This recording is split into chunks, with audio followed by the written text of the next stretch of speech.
नमस्कार दोस्तों, welcome to Vivekananda digital. आज है 25 फरवरी और 25 फरवरी से रिलेटेड जितना भी न्यूज़ बुलेटिन न्यूज़ बन सकती थी वो सारी आज इस वीडियो में हम डिस्कस करने वाले हैं। तो इस वीडियो में अंत तक बने रहें, जिससे आपको न्यूज़ की पूरी बैकवर्ड डिटेल्स हैं, जो बैकग्राउंड डिटेल्स है वो सारी आपको मिल सके, जिससे वो न्यूज़ आप लंबे समय तक याद रख सको, जिससे आपको किसी प्रकार की कोई परेशानी या किसी प्रकार का कोई डाउट एग्ज़ाम में ना हो। फिर हम आगे आपको जैसे पता है इसी से रिलेटेड 11 बजे एक इसी न्यूज़ रिलेटेड जो 25 फरवरी की जो न्यूज़ है उसे रिलेटेड टेस्ट लगाने वाले होते हैं, जिसमें हम क्यूज को एक्स्ट्रा फैक्ट के साथ सॉल्व करते हैं। देखिए आगे बढ़ते हैं। आपके सामने इस बुलेटिन न्यूज़ के अंदर पहली न्यूज़ है, जिंदल पावर ने अनिल कुमार को बनाया अध्यक्ष। ऐसा क्वेश्चन डायरेक्ट एग्जाम में आता है। जिंदल पावर ने किसको बनाया? अनिल कुमार को बनाया अध्यक्ष। अब थोड़ा सा हम इस जिंदल पावर के बारे में थोड़ा सा जान लेते हैं, जिससे हम अच्छे से ध्यान रख सकें। अब अध्यक्ष की बात आई तो किसको बनाया? अनिल कुमार को। जिंदल पावर लिमिटेड ने पूर्व नौकरशाह अनिल कुमार झा को अपना अध्यक्ष नियुक्त किया है। अनिल कुमार झा को अपना अध्यक्ष नियुक्त किया। झा कोल इंडिया लिमिटेड के पूर्व अध्यक्ष थे। किसके अध्यक्ष थे? कोल इंडिया लिमिटेड। ये JPL steel maker Jindal steel and power limited की एक सहायक कंपनी है। ये किसके क्या है? सहायक कंपनी है। JPS छत्तीसगढ़ में रायगढ़ जिले के तमनार में स्थित 3400 मेगावाट की इसे स्थापित क्षमता के साथ एक कोयला आधारित थर्मल पावर प्लांट संचालित है। कहाँ पे? ये छत्तीसगढ़ में। अब नेक्स्ट देखिए, नेक्स्ट न्यूज़ आपके सामने है, डॉक्टर शक्ति गुप्ता। ये देखिए जो शक्ति गुप्ता है, जम्मू एम्स के पहले निदेशक। ये क्वेश्चन एग्जाम में आने की पूरी प्रबल संभावना है इसकी, क्योंकि जम्मू की बात हो रही है।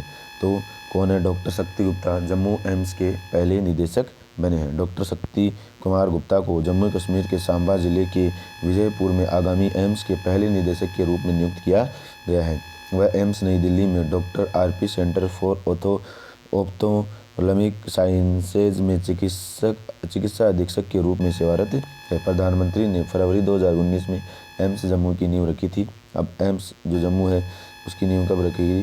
फरवरी 2019 के अंदर। 2019 के अंदर एम्स की न्यूज़ रखी गई थी, जो 2023 में क्या होगा? पूरा होगा। तो इस एम्स से रिलेटेड दो बातें ध्यान रखनी है। फरवरी 2019 में नींव रखी गई, 2023 में ये पूरा होगा। और अभी इसका निदेशक किसे नियुक्त किया गया है? डॉक्टर शक्ति गुप्ता को। नेक्स्ट न्यूज़ की तरफ बढ़ते हैं। नेक्स्ट न्यूज़ आपके सामने, केंद्रीय उत्पाद शुल्क दिवस कब मनाया गया?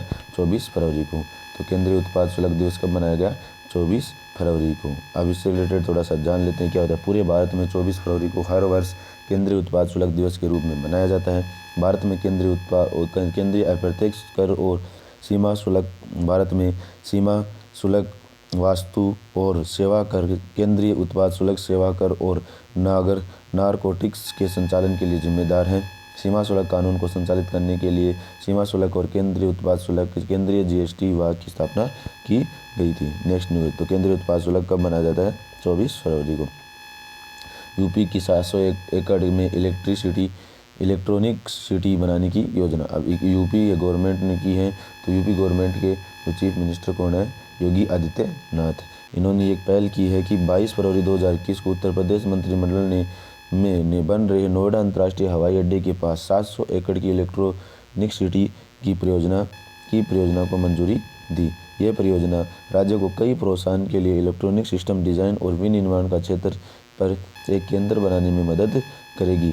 IT सेवाओं के अलावा यह परियोजना साइट पर छोटे, मध्यम और बड़े हार्डवेयर निर्माताओं को आकर्षित करने पर भी ध्यान केंद्रित करेगी। नेक्स्ट न्यूज़ आपके सामने है, कुशीनगर उत्तर प्रदेश में तीसरा अंतर्राष्ट्रीय हवाई अड्डा।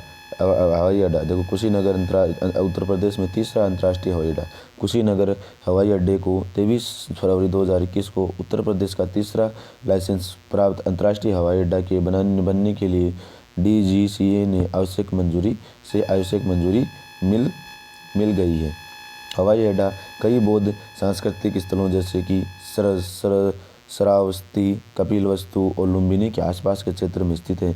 जून 2020 में केंद्र ने कुशीनगर हवाई अड्डे को अंतर्राष्ट्रीय स्तर पर उन्नत करने की स्वीकृति दी थी। तो कुशीनगर है जो उत्तर प्रदेश में तीसरा अंतर्राष्ट्रीय हवाई अड्डा बन चुका है। नेक्स्ट न्यूज़ देखिए AIIB के साथ केंद्र ने $304 बिलियन का समझौता किया। कितने बिलियन डॉलर का? $304 बिलियन का। अब इसके बारे में थोड़ा सा जान लेते हैं। 23 फरवरी को केंद्र ने असम में पावर ट्रांसमिशन नेटवर्क के सुधार के लिए एशियन इंफ्रास्ट्रक्चर इन्वेस्टमेंट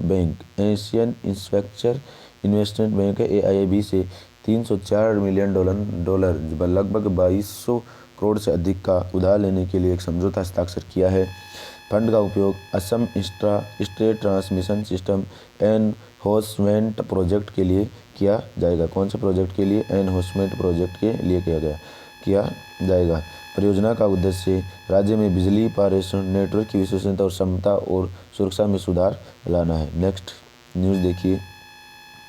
MOD ने 13,700 करोड़ रुपए की रक्षा खरीद को मंजूरी दी। अब देखो, रक्षा अधिग्रहण परिषद ने 23 फरवरी 2021 को भारतीय सेना, नौसेना और वायुसेना के द्वारा आवश्यक विभिन्न हथियारों, प्लेटफार्मों, उपकरणों, प्रणालियों के पूंजी अधिग्रहण प्रस्तावों को मंजूरी दी।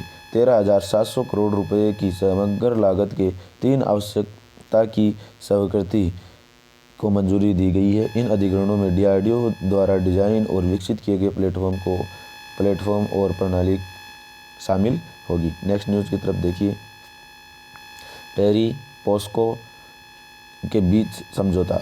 ऊर्जा और संसाधन संस्थान ने घरेलू बिजली क्षेत्र में अनुसंधान को प्रोत्साहन करने के लिए power system operation corporation POSOCO के साथ एक समझौता ज्ञापन हस्ताक्षर किए हैं।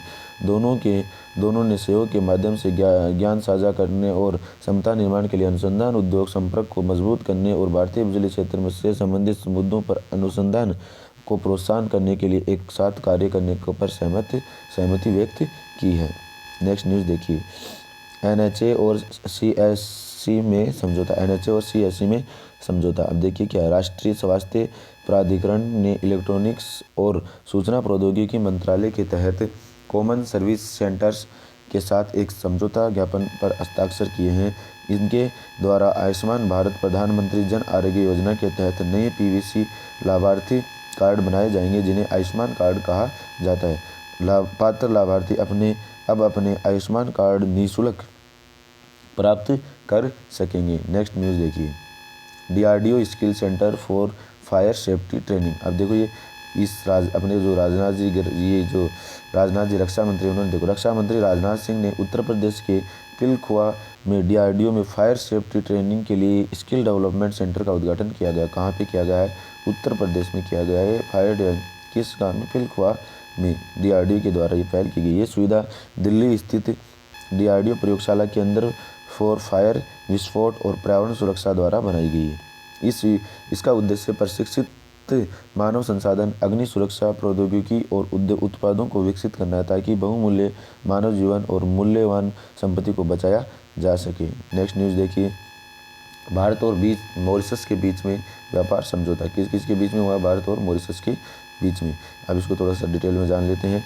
भारत ने 22 फरवरी 2021 को मॉरिशस के साथ प्रमुख व्यापार और रक्षा सौदे पर हस्ताक्षर किए। विदेश मंत्री कोण एस जयशंकर की मॉरिशस की यात्रा के दौरान दोनों पक्षों ने एक मुक्त व्यापार समझौते FTA और CECPA पर हस्ताक्षर किए, जो कि किसी भी अफ्रीका देश के साथ इस तरह का पहला समझौता है। ध्यान रखना, ये क्वेश्चन बनने की पूरी संभावना हो गई है। नेक्स्ट देखिए। भारत और मॉरिशस ने भी भारतीय रक्षा उपकरणों की खरीद की सुविधा के लिए $100 मिलियन की रक्षा लाइन पर हस्ताक्षर किए। कितने मिलियन डॉलर की? $100 मिलियन। नेक्स्ट देखिए। केंद्र नागालैंड सरकार के बीच $68 मिलियन की परियोजना। अब देखो, नागालैंड सरकार के साथ केंद्र ने विश्व बैंक के साथ $68 मिलियन की परियोजना पर हस्ताक्षर किए हैं। इस परियोजना का नाम Nagaland enhancing classroom teaching and resources रखा है। यह कक्षा निर्देश में सुधार करेगी, शिक्षकों के पेशेवर विकास के लिए अवसर पैदा करेगा और छात्रों और शिक्षकों को मिश्रित और ऑनलाइन अधिगम के लिए अधिक पहुंच प्रदान करने के लिए प्रौद्योगिकी प्रणाली का निर्माण करेगा। नेक्स्ट न्यूज़ देखिए। नेक्स्ट है, उत्तराखंड महिलाओं को मालिकाना हक करने वाला पहला राज्य। न्यूज़ एग्जाम में पक्की छपेगी। ऐसा का ऐसा छपने वाला है आने वाले कॉम्पिटिटिव एग्जाम के अंदर। पूछे क्यों? क्योंकि ये महिलाओं के से रिलेटेड है। देखिए, उत्तराखंड ने एक अध्यादेश पारित किया है जो महिलाओं को उनके पति की पैतृक संपत्ति में सह स्वामित्व अधिकार देता है। अध्यादेश का उद्देश्य उन महिलाओं को सुविधा प्रदान करना है जो अपने पति या पिता के स्वामित्व वाले कृषि क्षेत्र में काम कर रही है, खासकर राज्य के पहाड़ी इलाकों में। उत्तराखंड जमींदारी उन्मूलन और भूमि सुधार अधिनियम में संशोधन करके उन्हें भूमि के स्वामित्व की सुविधा मिलेगी। तो महिलाओं को मालिकाना हक देने वाला राज्य कौन सा बना है? उत्तराखंड पहला राज्य बना है। नेक्स्ट देखिए, नागालैंड विधानसभा में बजाया गया राष्ट्रगान।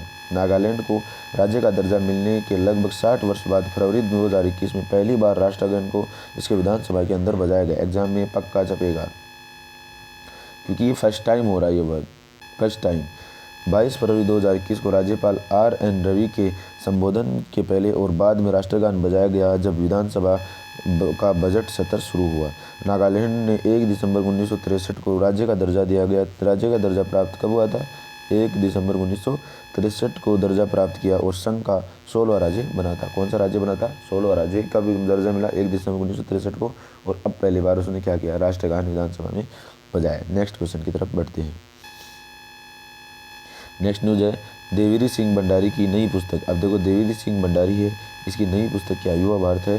देखिए, युवा Bharat the heroes of today नामक एक नई पुस्तक आई है। युवा भारत, देवी सिंह भंडारी, ये पुस्तक से क्वेश्चन बनता है, आने की पूरी संभावना है। ये प्रबल दावेदार है ये क्वेश्चन। इसे ब्लूम्सबरी द्वारा प्रकाशित किया गया है और फिल्म निर्माता उद्यमी देवी सिंह भंडारी द्वारा लिखा गया है। पुस्तक में 60 से अधिक प्रख्यात युवा व्यक्तियों की यात्रा का वर्णन है। युवा व्यक्तियों की यात्रा का वर्णन है। पुस्तक में अभिनेता राजकुमार राव, खेल मंत्री किरण रिजिजू, ओलंपिक स्वर्ण पदक विजेता अभिनव बिंद्रा, त्रिपुरा के मुख्यमंत्री विप्लव देव आदि की यात्रा शामिल है। नेक्स्ट क्वेश्चन देखिए, अनंतपुर किसान राष्ट्रीय पुरस्कार के लिए चयनित कौन है? अनंतपुर ये जगह है, ये किसके लिए? राष्ट्रीय पुरस्कार के लिए सम्मानित। अब देखिए, चयनित के आंध्र प्रदेश के अनंतपुर जिले को प्रधानमंत्री किसान राष्ट्रीय पुरस्कार के लिए चुना गया है। एग्जाम में पक्का छपने वाला है। इसे प्रधानमंत्री किसान सम्मान निधि के तहत लाभार्थियों के 99.6% भौतिक सत्यापन के रूप में चुना गया था।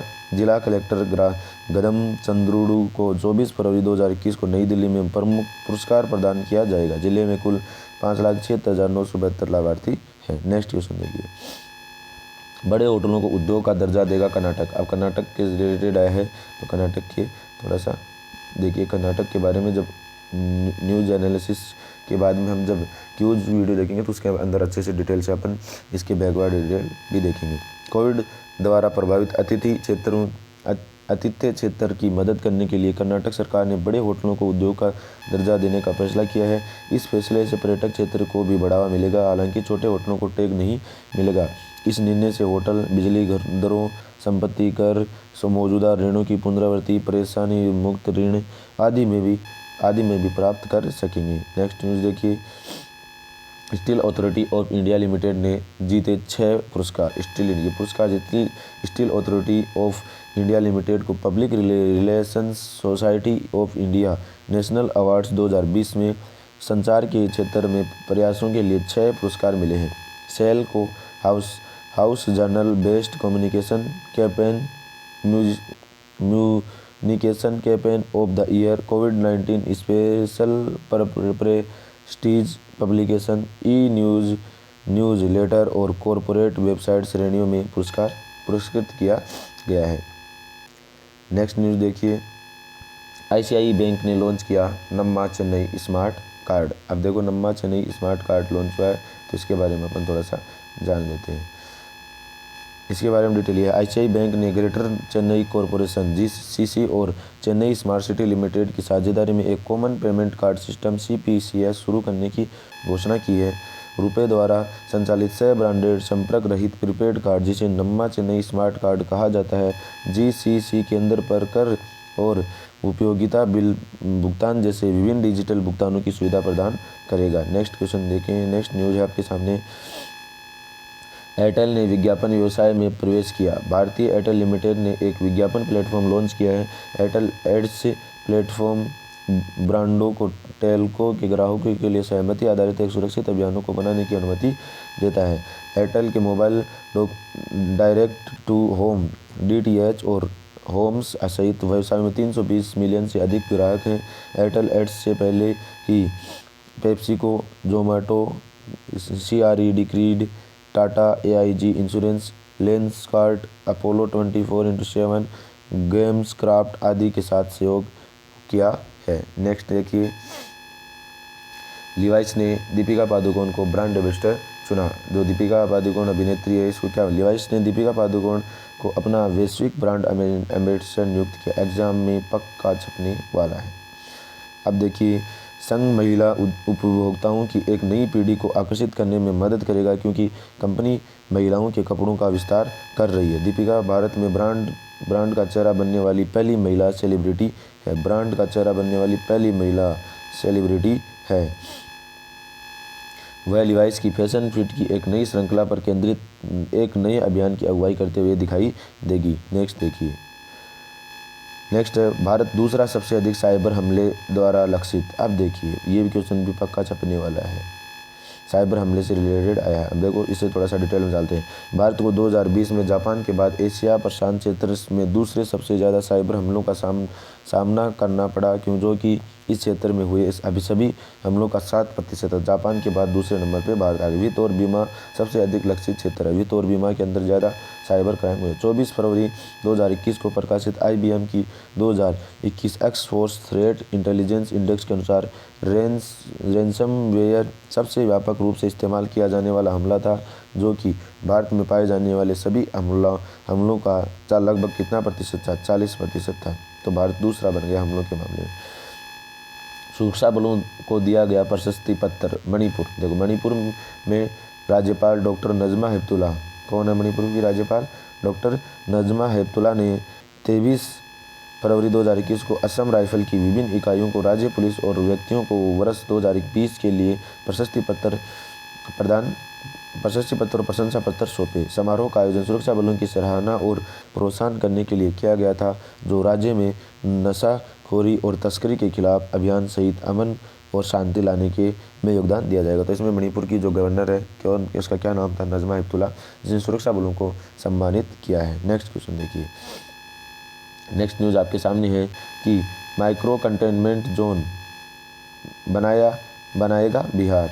माइक्रो कंटेनमेंट जोन क्या होता है, इसके बारे में थोड़ा सा जान लीजिए। बिहार ने राज्य के उन क्षेत्रों में माइक्रो कंटेनमेंट जोन बनाने का फैसला किया है जहां कोविड के ताज़ा मामले सामने आ रहे हैं। ऐसे क्षेत्र में सभी का परीक्षण किया जाएगा। इससे 23 फरवरी 2021 को कुल 59,402 स्वास्थ्य कर्मियों ने कोविड-19 टीके की दूसरी खुराक ली है। अब तक 5,92,286 लाभार्थियों को टीके की खुराक दी गई है। नेक्स्ट न्यूज़ की तरफ बढ़िए।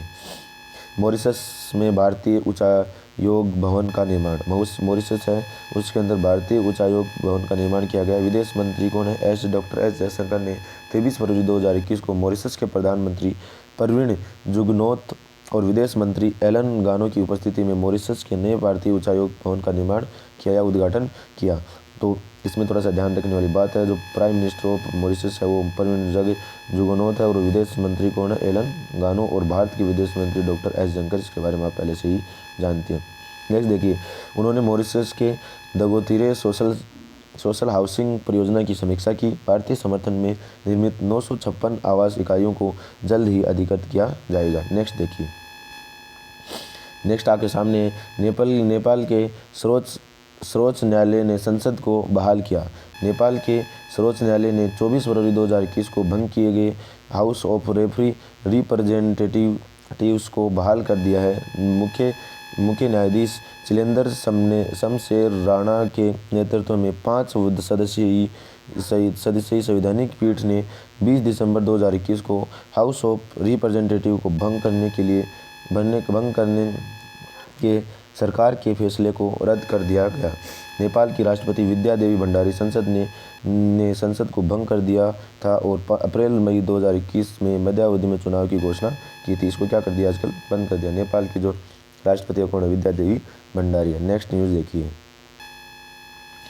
तरुण सोबती, ये देखो तरुण सोबती है, उसने पूर्वी बेड़े की कमान संभाली। रियल एडमिरल तरुण सोबती ने 23 फरवरी 2021 को पूर्वी से नौसेना कमान विशाखापट्टनम में पूर्वी नौसेना कमान की तलवार शाखा के पूर्वी बेड़े की कमान संभाली है। तो उन्होंने रियल एडमिरल संजय वात्स्यायन से कमान संभाली है। ये एडमिरल तरुण सोबती को 1 जुलाई 1988 को भारतीय नौसेना में कमीशन किया गया था और वह नेविगेशन और डायरेक्शन के विशेषज्ञ हैं। नेक्स्ट न्यूज़ देखिए, IMI के दौरान लगभग 29,000 बच्चों को टीका लगाया गया। 22 फरवरी 2021 को गहन मिशन इंद्रधनुष 3.0 के पहले दिन लगभग 29,000 बच्चों और 5,000 गर्भवती महिलाओं को टीके लगाए गए। इसका पहला चरण 15 दिनों तक चलेगा। यह अभियान देश के 29 राज्यों और केंद्र शासित प्रदेशों की पूर्व चिन्हित 250 जिलों और शहरी क्षेत्रों में चलाया गया है। इसका उद्देश्य बच्चों और गर्भवती महिलाओं के पूर्ण टीकाकरण में तेज़ी लाना है, जो कि लॉकडाउन के तहत ऐसा जो टीकाकरण के अंदर जो लॉकडाउन लग गए थे, इसके अंदर टीकाकरण बच्चों का महिलाओं का नहीं हो पाया था। इसी वजह से इसको दोबारा से स्टार्ट किया गया है। नेक्स्ट देखिए, इसमें एक नई अनोखी पहल के साथ इसको स्टार्ट किया गया है। नेक्स्ट देखिए, ये NUDM नई दिल्ली में शुरू किया गया। राष्ट्रीय शहरी डिजिटल मिशन, राष्ट्रीय शहरी digital mission, national urban digital mission और अन्य पहल 23 फरवरी 2021 को नई दिल्ली में शुरू की गई। नेशनल अर्बन डिजिटल मिशन 2022 तक शहरी प्रशासन और सेवा वितरण के लिए नागरिक केंद्रित और परिस्थितिकी तंत्र संचालित दृष्टिकोण को संस्थागत रूप देगा। भारत शहरी डेटा एक्सचेंज, स्मार्ट कोड और स्मार्ट सिटी 2.0 वेबसाइट सहित कई अन्य डिजिटल पहल भी शुरू की गई है। नेक्स्ट न्यूज़ देखिए। नेक्स्ट आपके सामने ESIC की 184वीं बैठक का आयोजन। ESIC की देखो, इसके बारे में थोड़ा सा जान लेते। कर्मचारी राज्य बीमा निगम ने अपने सेवा वितरण तंत्र में सुधार के लिए कई महत्वपूर्ण निर्णय लिए हैं। ESIC की 184वीं बैठक के दौरान निर्णय लिए गए, जो कि श्रम और रोजगार मंत्री संतोष गंगवार की अध्यक्षता में आयोजित की गई। ESI कॉरपोरेशन ने 50 सुपर स्पेशलिस्ट बिस्तर सहित 300 बिस्तर वाले ESI अस्पताल के लिए निर्माण का निर्णय लिया है। नेक्स्ट न्यूज़ देखिए, और आज के लिए लास्ट न्यूज़ है, ये बहुत इंपॉर्टेंट न्यूज़ है। अहमदाबाद के मोटेरा में दुनिया का सबसे बड़ा स्टेडियम। राष्ट्रपति रामनाथ कोविंद ने 24 फरवरी 2021 को अहमदाबाद, गुजरात के मोटेरा में दुनिया के सबसे बड़े स्टेडियम सरदार वल्लभ भाई पटेल क्रिकेट स्टेडियम का औपचारिक रूप से उद्घाटन किन्होंने किया? रामनाथ कोविंद जी ने किया। कब? 24 फरवरी 2021 को। नवनिर्मित स्टेडियम वर्तमान क्रिकेट के लिए आवश्यक सभी आधुनिक तकनीकी और सुविधाओं से सुसज्जित है। इसे 4 ड्रेसिंग रूम है, जो कि लगातार T20 मैचों की मेज़बानी करने के लिए आवश्यक है। आज के न्यूज़ में इतना ही दोस्तों। अगर न्यूज़ अच्छा लगे, अगर आपको पसंद आ रहा है तो उसको लाइक करें, इसको ज़्यादा से ज़्यादा शेयर करें, जिससे ज़रूरतमंद भाई लोगों को तक ये कंटेंट पहुंच सके। और अगर चैनल पर फर्स्ट टाइम आ रहे हो तो कृपया सब्सक्राइब करें। जय हिंद, धन्यवाद, welcome for watching, thanks for watching.